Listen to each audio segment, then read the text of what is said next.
আমার বাবু দেশে এসে তার খেলার সঙ্গী সাথী পেয়ে কী যে খুশি হয়েছে আমি বলে বোঝাতে পারবো না। হ্যালো এভরিওয়ান, কেমন আছো সবাই? এই ভিডিওটা হচ্ছে বুধবার দিনকের ভিডিও। আমাদের বাড়ি আসতে আসতে প্রায় দুপুর 1টার মতো বেজে গিয়েছিল।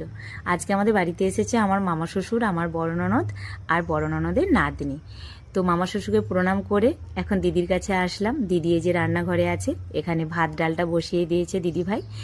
তো দিব্যেন্দু না বাজার করে দিয়েছে, আমাদেরকে বাজার করে রেখেছিল, মানে আমাদেরকে দিয়েছে, নিয়ে এসেছি। বাদ বাকি রান্নাটা এবার আমি করব। যেহেতু অনেকটা লেট হয়ে গেছে, রাজবাবু বললো দাও সবজিটা আমি কেটে দিই। সবজি কাটা বলতে পটলটাই ভাজা করব আর মাছের তেল ঝাল করব, সেটাই রাজবাবু কেটে দিচ্ছিল।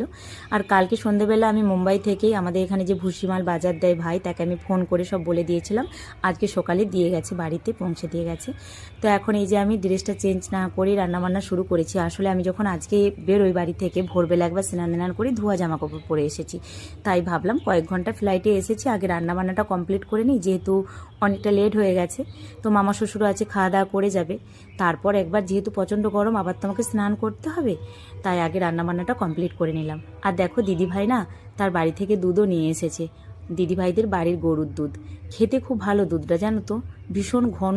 তো এখন এটা গরম করতে বসিয়ে দেবো। কাল থেকে তো আমাদের নিরামিষ, আমার ছেলে মেয়ে না দুধ ভাত খেতে ভীষণ ভালোবাসে, তো রাত্রিতে ভাবছি দুধ ভাত করে নেবো। আর এই যে সবাইকে খেতে দিয়ে আমি স্নান করতে গেছিলাম, স্নান করে এসে দেখছি দুধটা কত সুন্দর সর পড়ে গেছে। আর এখন রাত্রি 9টার মতো বেজে গেছে। এত পরিশ্রম হয়েছে বলে বোঝাতে পারবো না। সেই দুপুরে খাওয়া দাওয়ার পর থেকে আমরা পরিষ্কার পরিচ্ছন্ন করতে শুরু করেছি।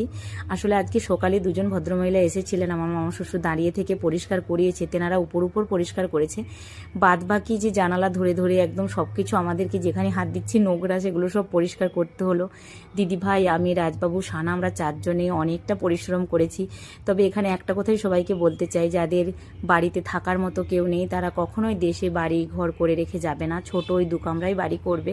কারণ আমরাই আসার পর এখানে ঘুরতে আসি, ঘুরতে তো পাই না, এত পরিশ্রম করতে হয় এই বাড়ির পিছনে, মানে অনেকটা কষ্ট হয়ে যায়। আর বাবু দেখো তার খেলার সাথী পেয়ে এসে কি মহানন্দ হয়েছে তার বলে বোঝাতে পারবো না। দিদি ভাই আর মামা শ্বশুর এগুলো নিয়ে এসেছে।